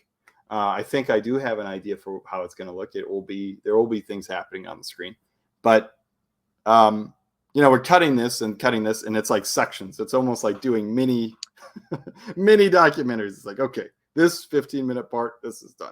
This half-hour part, all right, this is done. And you kind of just build it that way, because you can't, sometimes people ask us, what stage are you at? I can't really answer that, because there's like 1,000 stages and I'm doing this part. But it'll be fun. I don't think I'm not taking credit here. I think there are people who've done amazing things. Shadows of the Empire has a couple great documentaries on YouTube, but I don't think anything like this has been done. And so I like to work in spaces where stuff hasn't been done. If somebody had done it, I wouldn't do it. So it's kind of fun to work in that space. Yeah, not that that Shadows of the Empire one that's pretty cool. I did watch that. I watched that over time on my lunch break at work. That's great. I love people bringing in that, and I love the insights from the authors, because these people have a lot of meaningful things to say, not just about characters, but sometimes about life. Yeah. And obviously it fulfills the curiosity. If you ever thought to yourself, I will say this, there was an interview that it just recently made it in. Sometimes I have to decide what is going to make it and what isn't. I know there are people out there who are like, oh, just put in everything. I can't do that. Yeah. but it sounds easy, but it's not. Well, you think you'd like it, but you wouldn't. It's like saying, don't give me one slice of cake. I want the whole cake. You wouldn't want the whole cake. If you would make it 3 slices in, and you would say, be full. Okay, that's enough. Good. Yeah, you have to find the right mix. But I'll tell you a great thing. George wasn't going to show up, but he is going to show up now, because he. Well, you called. I called him up. Hey, Dad. No. Yeah. But I think. Okay, Jet. But I think. No, I found an interview section where he was asked directly about the Thrawn trilogy on audio. Oh, really? And how much that aligned with his views. And you're like, whoa. Like, that's what? Wild. That's wild. This is crazy to have this on tape, George, responding directly to a question about the Thrawn trilogy. You're like, wow.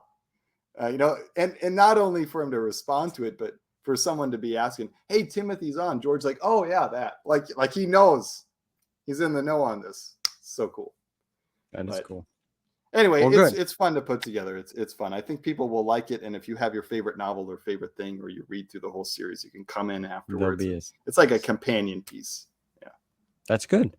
I'm excited. I know everyone's going to be excited for this. Yeah, it should be neat.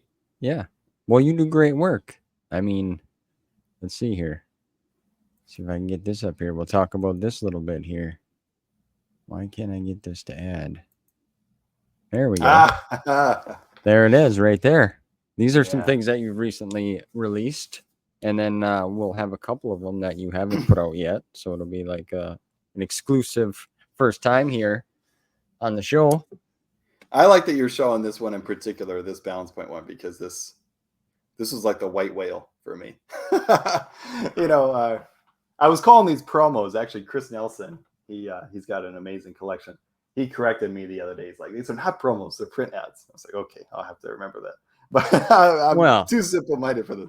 But a balance point. This was my white whale, because I'll tell you how this happened. Interesting story behind this. I was COVID 2020. Everything's on lockdown. And I'm just doing some of the research. That's just when I'm starting out research, 2020, 2021. Because I had put out the Making of NJO article. People said, hey, I like it. Maybe we should do more. So, okay. So I started to look into stuff. And I read this little blurb in, I think, Publishers Weekly. It was a little thing from like 2001, 2000. And Publishers Weekly, they had this little thing, and they say, Balance Point, it's got a run of 200,000 copies or whatever. It's, NJO sold very well. And then, it's being advertised in this way. And, in print media, like Sci-Fi Magazine. I was like, what? So I'm like, so you're saying that there's like advertisements for NJO, because I didn't have any knowledge of that. I knew about this commercial, but I didn't know about this. So then I started to try to find this, because I was like, all right, I know there's a Vector Prime print ad, which looks like a poster. You want to call it a poster. And I don't know if it was a poster. There's been times in different places where there was display posters and display promos at bookstores and stuff. It probably at some point was somewhere, probably never sold, but and it was some collector probably has it. But when you look at this, you're like, whoa. And so I had this idea in my head. I was like, if I can find this and if I can scan it with a high resolution, I work at a workplace that has a high resolution scanner. I was like, if I bring this in and scan it in high resolution, then someone could make this, not only will it be preserved online, but someone could make it into a poster. They could make it into a t-shirt. They could do anything. And by the way, if anyone wants to do that, all I would suggest is go to someone who knows something about like editing. You color to alpha, make the blacks in this, go to alpha and put it on a black t-shirt. It'll look beautiful. Anyway, yeah, go ahead. I was just like, when I saw this, I was like, this is like, it's beautiful. Like how they did the, I mean, the book's in the center and it looks like it's the whole scene is jumping off. I know, it's awesome. And it's such a cool thing that at some point in time, the EU was at this point where it had these basically posters. I mean, it may have been a print ad, but it looks like a poster. Yeah. And you have all this. And of course, the cool thing with magazines is magazines are printed at pretty high detail. So you can actually, if you scan this in high detail, high resolution, you could really, you're not upscaling. Like this thing will look good if you. Yeah. So I started this search. I had to make this little catalog. So I'd be like surfing eBay and be trying to find lots of like 20. It's like, oh, we got 20 sci-fi magazine. They were magazines for the Sci-Fi Channel. So, oh, we got Sci-Fi magazine from 2000. So I thought, you know what? I got some bucks to spare. Spend $20 here, $15 here, $30 here. And I started getting these packages. And I made this big catalog of Excel or whatever. I'm putting through, okay, this issue has this and this and this. And finally I find Balance Point. And they're like, yes, here it is. But then, of course, the first thing is I look at it and I'm like, this is amazing. I had never seen it. I don't want to say nobody's seen it. Obviously, the people who read it saw it, but like I'd never seen this online. Nobody else online saw this. I was like, whoa. So scanning this in at high resolution, making sure it was not edited, but like formatted properly, and bringing that to bear. And then I started to think, okay, well, wait a second. If there's this, then what else is there? And so that's when I started to look for more. Like I said, I had ordered them in, and so I found the Vector Prime one. The Vector Prime promo or print ad, the Vector Prime print ad that existed online. It was cool, but it was not in high resolution and the colors were off. Well, when I scanned that in, which I had also sent to you, yes. I thought that, I don't know if you have that to show here, but that to me, that looked so cool. I could the Vector Prime. See if I can, well, I don't have it in this run. That's fine. That's fine. But yeah, you can look it up, the Vector Prime thing. And I've been thinking I might print that as a shirt, the Vector Prime one. And to see that it was promoted, you know, this is the future of Star Wars. Oh yeah, big time. I'll get it in here after when we go back. I'll plug it back in and then I'll bring it back up after we're done. But yes, sure. The Vector Prime one does look good. I think you made a clear resolution of that too, in case somebody wanted to get it printed on a shirt. If I'm not mistaken. All of these I've done my best. The one that I've found a couple that I didn't scan myself that I've cleaned up and shared, but the ones that I've scanned myself, I've done them in like ultra high res. Like honestly, the files are too big to share, but like even the ones that are on Reddit and stuff are still pretty high resolution. Yeah, they look beautiful. Oh yeah. What do you think of this one? It's cool, isn't it? Yeah, I like how it's got. I mean, I like how they did the color scheme here to fit Dark Tide. Yeah. Right. And I like beautiful how painting. Jon Williams, beautiful painting. And then they added episode 1. You know? Yeah. I debated to myself when I looked at this, should I edit out the creases and stuff? I decided because I was preserving it that I shouldn't. But it's, it just looks so cool. If I saw this in a magazine, I'd be like, God damn. Yeah, I know. This is where it's at. The future of Star Wars begins here. I mean, these are basically posters. I mean, they may be in a magazine, but they just That's kind of what I think. Yeah. Right? You could, like, it'd be cool to have these, like, a post. You know how I have them too, but a lot of folks have, like, the New Hope poster, the Empire Strikes Back, but, like, framed up on their wall or in their room or their movie room or what have you. But this would be cool to have in, like, a book room. You're just your favorite ones. It doesn't have to be all of them. I've literally thought about that, about, like, if you had a room, you had a prequel trilogy section for that poster or those posters, original trilogy for that poster or those posters, and then some of these, Balance Point or Vector Prime or Unifying Force or whatever for that. If you're the EU fan, that's like, that's my take. You got the prequel trilogy, original trilogy, and NJO. That's like the sequel trilogy. So for me, that would be like the Star Wars saga. And I've thought about it. I don't have a place that is large enough to accommodate that many posters, but I've thought about it. Well, you don't even have to get them in full poster size, right? You can do 11 by 14 or something. You know what I'm saying? Like a little smaller. Or t-shirt. Yeah. T-shirts. Or t-shirts. That's cool.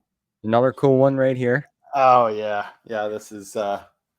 it's just neat, isn't it? I mean, just to see... It's also a flashback. I was too young.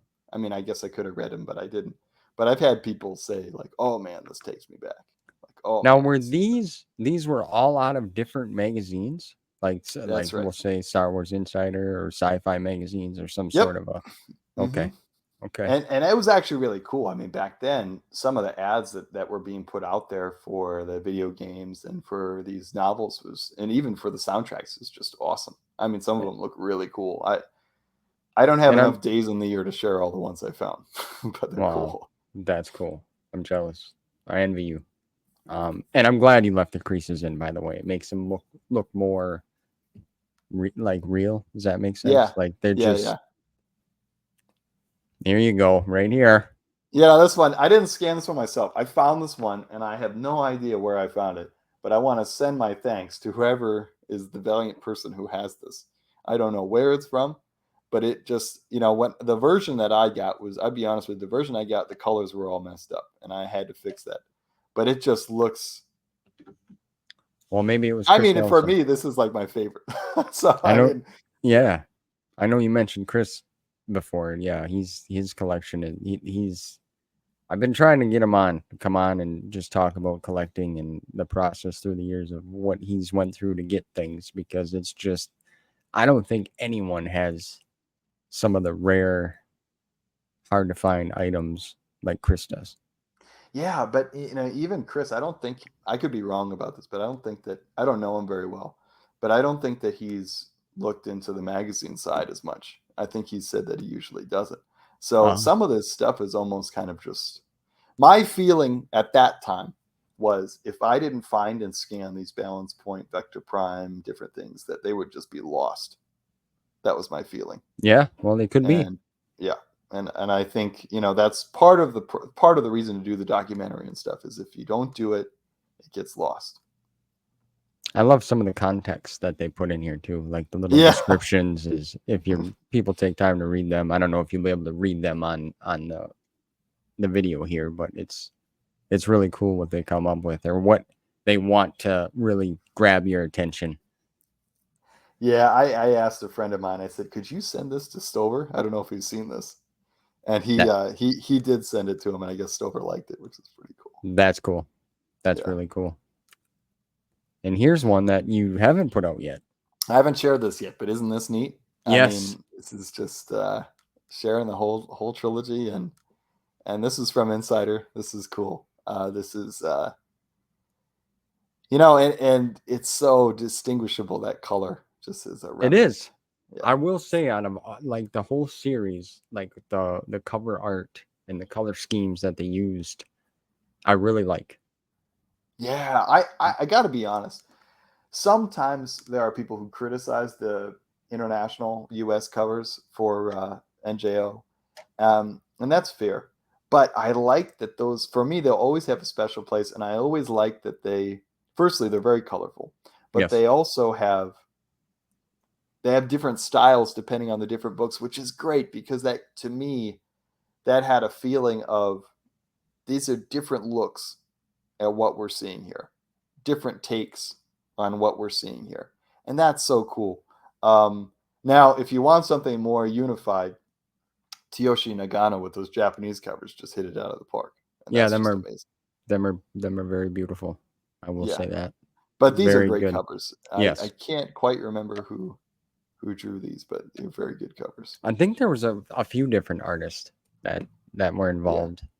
I think the guy who did this worked on the Republic. Foster, I think is his name. Very good. Very good. He's the one that drew the picture of Ayla Sakura, which got George's attention. Oh, really? Yeah. Yeah. Okay. Yeah. Yep. So I think he worked on this after that, but it was same guy. John Foster, I think. Yeah. John Foster. Okay. Here's another one that right. Yes. I like this, and I liked how they put the special feature, because my copy that I have is the hardcover, and it still has the CD that has not been opened. And I can't tell you how many times. I'm sure I can go online and find what was on there, or to see it or read it. But I haven't opened mine. I left it sealed. Yeah, isn't this neat? I mean, this is I've never seen someone with a t-shirt for a book, but this would be another cool one. I think you have as it says, explosive finale, and it's cool. There's kind of an aesthetic to this time. It's the same as in the commercial. We got the floating book cover, and then here we have the floating book cover, and it's of its time, but it's also a little bit timeless. I think it's cool to see. Again, the series was marketed so well and so heavily. I have to say it's not the case for all the books. There were other ads for other novels, it's true, but NJO kind of got the brunt of it. So that's pretty neat. I think that it was also a sweet spot of publishing. At this time, it made more sense to publish in magazines. I don't know if today it makes as much sense to put ads in magazines, but at this time it was. And that's such a cool cover. I mean, it will always be the coolest. That would be a t-shirt for sure. And that's for some reason, when I think of NJO, probably because the covers, I think of blues and purples and greens and just these interesting interesting colors, excuse me. But I think, this is a neat one. I know I don't have it. So this is also an open call to anyone who has ever seen one or knows of it. Effective Prime, I got. Balance Point, I got. For these Unifying Force, we got. Now, the other two hardbacks, Star by Star and Destiny's Way, I know that there is something like this that exists for them. I know that because I've talked to someone who found actually a display promo poster, if you can believe this, at booksellers, which looked like this kind of, or like the Balance Point one, which was for Destiny's Way. And so I'm sure there is something like that for Destiny's Way. And I'm sure that there is something like that for Star by Star. I found the little ads, which are kind of like, as you showed, the assorted ads. They show different books. And different smaller. Books with. But I wouldn't be surprised. And Star by Star and Destiny's Way are in there. But I wouldn't be surprised if they actually had their own full-blown ads. They probably did. And I haven't found them. And I don't know where they are. But if someone ever finds them, just let me know.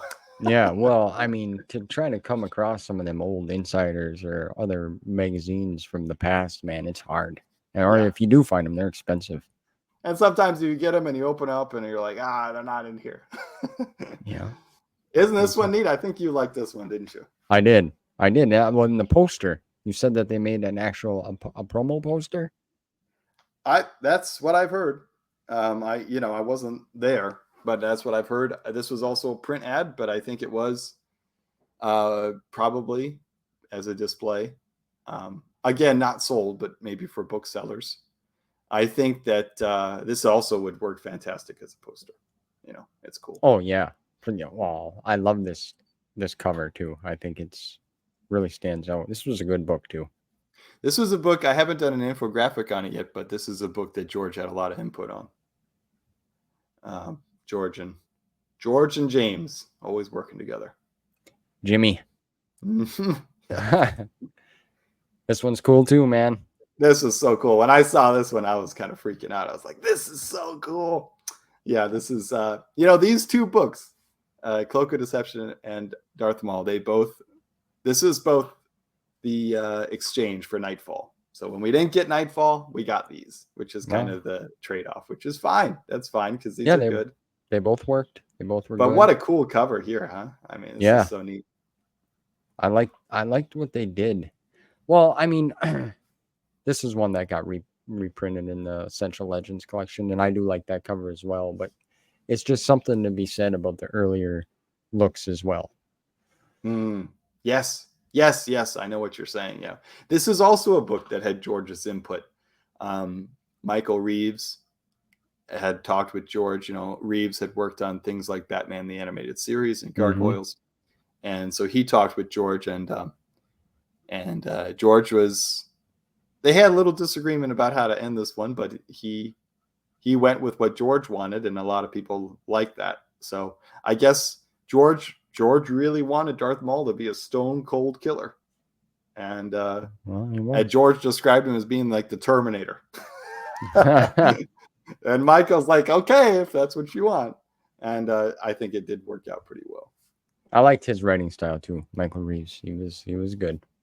Yeah, that's so cool. I really like this Planet. one. Yeah. What do you think? I liked Rogue Planet. I know there's a lot of folks that kind of thought maybe it wasn't as what it was cracked up to be, but I liked it, man. I thought it was a great read. I loved seeing that interaction with Obi-Wan and then taking Anakin and as his Padawan after episode 1. Like, I liked seeing that. And then also we get Vergere, which at the time I had no idea what what that was all about. This is like Force Heretic book 0. Yeah. It's an honorary 20th book for NJO.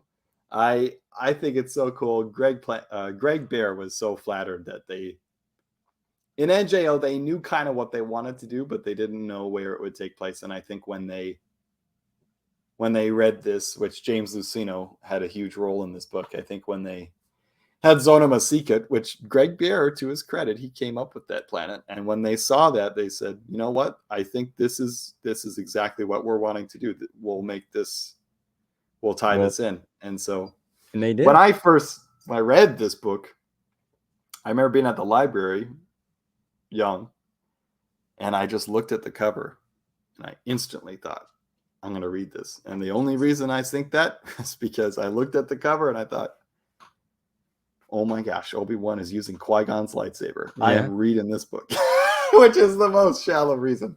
But that was why I picked it up. Very cool. Well, but you got to think at the time, I mean, when the Phantom Menace came out, like Qui-Gon was like the guy. Yeah. Right? Like he was the guy, like Luke was the guy. And all of a sudden we got this, look at this, he's got long hair. He's very like kind of rogue stylish Jedi. Yeah, and my second favorite series in the expanded universe are the Jedi Apprentice, Jedi Quest books by Jude Watson. Yes. And so, I was reading those, and so when I saw this, I was like, oh, I'm definitely reading this because I was so interested in what happened between the prequels. Yeah. Yeah, it was. I have not read. I don't own all the Jedi Quests. I got, like book 4 and book 6 and 2. I don't have them all. So, but the Jedi Apprentice, that's a great. I wish they would reprint some of them books, man, because for sure, they're so damn good. I've talked to the lead editor at Random House Del Rey, Tom, and we've talked about that. I suggested this, and he liked the idea quite a bit. But the problem is, well, it's not really a problem, but, they were published by Scholastic, which isn't technically, it's not under the umbrella of Random House. Disney can move mountains if they want. Right. So they could definitely get the rights for this. But it's always the question. He was talking to me about this. It's the question of, is there an audience? And they always have to ask themselves that, how much of an audience is there? We talked about the Essential Legends collection, and he was saying, he's like, Vector Prime, it's an Essential Legends book, like easy, like top 5 essential. But the reason it hasn't been published is because it launches a 19-book series. We just can't do that. Right. So maybe at some point, Vector Prime will come out as that. But I think what he was expressing to me was that with the essential books, they're just trying to get books out there that'll just get people interested. That if you read this book, maybe you'll read more. And so they're just kind of putting out bait in the fish hooks. Feelers, putting the feelers out there. Yeah. Yeah. So they're just going fishing with that. And I think, Jedi Apprentice would be great, though, because I agree. And here it is. Wow. I know. I got this set up just right, my friend. I got this set up. Yeah. Jedi Apprentice.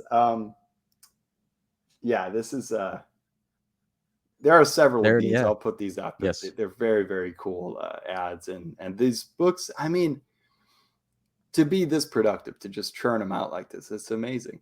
I mean, Jude Watson. And for one author, I know Dave Wolverton started it, but for one author to do it is just awesome. And the same cover artist did the Star Wars hardcovers as did these, which is pretty Steven Anderson. Very cool. I think it was Steven. I could be wrong. I'm not sure. I don't know, but I like these covers too. They're another attention grabber, if you will. Oh yeah. When I as a kid, I just thought they're so colorful. Yeah. They would reflect. You could move them in the sun and they would actually shine. You're like, whoa. Well, they were kids' books or young reader books or however you want the perfect term for it. But that's what they were meant to do. They were supposed to grab kids' attentions. But I'll tell you what, these read like more of an adult style to me anyway.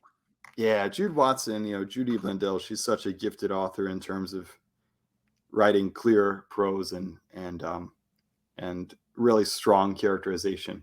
So we really get a good feeling of characters. I think she understands human emotion very well and motivation. These are things that you have to understand if you want to be a great author. So it doesn't really matter the medium. If you're writing a kid's story or a poem, or if you're good, you're good. And I think I put out a couple. If you got it, you got it. And I put out a couple interviews with her because she's a hard person to find interviews for. So I put a couple interviews with her that are text interviews that kind of rescued from the dustbin of the internet.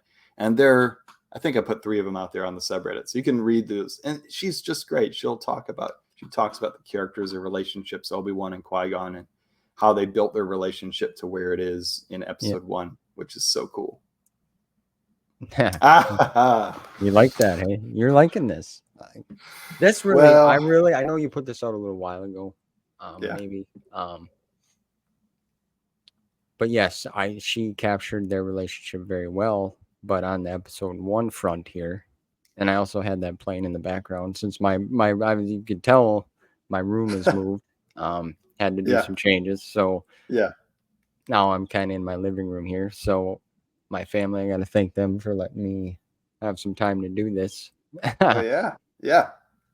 But this was interesting to me because I like this is a great chart because there was a lot of mixed emotions really with the episode 1 Phantom Menace. But when I remember seeing it, I loved it. Everyone in the theater was hooting and hollering, and this kind of shows to that point. Yeah, I like these snapshots in time. It was a snapshot in time, and I had the same recollection that summer was a very fun summer to be a Star Wars fan, and so you probably heard what we've all heard, that the prequels, the only reason they're getting praised these days is because kids grew up with them, kids like them, and I think if that was really true, then what we should see in this is that kids loved it, adults hated it. But we don't see that. We see that most people really quite liked the films. And I think something else this had been in my mind for a long time to do this. I had wanted to do this, and I had also wanted to do one on basically the world, the entire planet, their different countries' perceptions of the films, how they rank them. I haven't done that one yet. I still might, but this one, it was in my mind for a long time, but I couldn't quite. I was always intimidated by it because, as you can see, it's different design aesthetic than everything else, and I had to get it right. I wanted it to feel like it was of that time and for that thing. It was kind of flattering. I had a couple people ask me, "What's this from? What magazine is this?" It's not Yeah. from a magazine. Well, it looks like that. Yeah, but it's nice to hear that. Gallup, there's such a. I know people say, "Well, what's a poll worth?" I mean, they're pretty good. Polls are not going to be perfect, but they're better than nothing. So Right. I think Gallup, they were very respected, and they did polling in 1999, the summer, over several weeks. And I think for me, something else that's interesting about this is, and one of the reasons I wanted to do it, 35% of people thinking that the Phantom Menace is going to be like better than the Star Wars original. And that's an incredible expectation to have. That's an insane that's so much pressure to put on a film to say, I want you to be better than the greatest film. Like, Yeah. I don't know of any other movie that's ever had to live up to that reputation as much as Phantom Menace. It's a really Right. hard thing to live up to. Right. And what you find here is that even though most people liked it, most people didn't say it was one of the greatest. And that's the tricky thing with this, is we get a nuanced picture here. What this shows is we see that, I'm guessing most people they asked, when they asked about the original Star Wars, for them, Star Wars is probably one of the greatest films of all time. And so when they say 35%, they think it's going to be better than the greatest, or same, being 40. So that's like 70, almost 80% of people saying same or better than one of the greatest films of all time.